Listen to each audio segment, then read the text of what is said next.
ગલુડા ગામના નવા express highway નજીકથી ₹27 લાખથી વધુના ગાંજો અને મુદ્દામાલ સાથે 3ને સ્ટેટ મોનિટરિંગ સેલની ટીમે ઝડપી લીધા.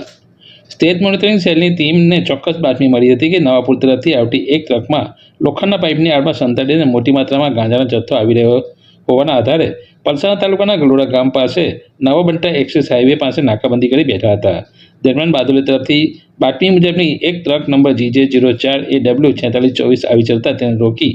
ચેક કરતા ટ્રેકની અંદર પાછળના ભાગે લોખંડની પાઇપની આડમાં સંતાડેલ કોથળા મળી આવ્યા હતા, જે ખોલી ચેક કરતા વનસ્પતિજન્ય એક માદક જથ્થો દેખાતો તેને ચેક કરતા ગાંજો હોવાનું માલુમ પડતા ટ્રક ચાલકને પૂછપરછ કરતા તે ટ્રક ચાલક અને ક્લીનર કલકત્તાથી ગાંજો ભરીને આવ્યા હતા અને કલકત્તાથી વિશાલ નામના ઈસમે ગાંજાનો જથ્થો ભરાવ્યો હતો, જ્યારે આ ગાંજો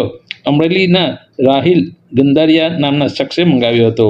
ટ્રક ચાલક અને ક્લીનર કલકત્તા ટ્રાન્સપોર્ટનો માલ ભરી ખાલી કરવા માટે ગયા હતા અને રિટર્નમાં લોખંડના પાઇપ ભરીને આવવાના હતા, ત્યારે લોખંડના પાઇપની આડમાં ગાંજો લાવવાનો હતો.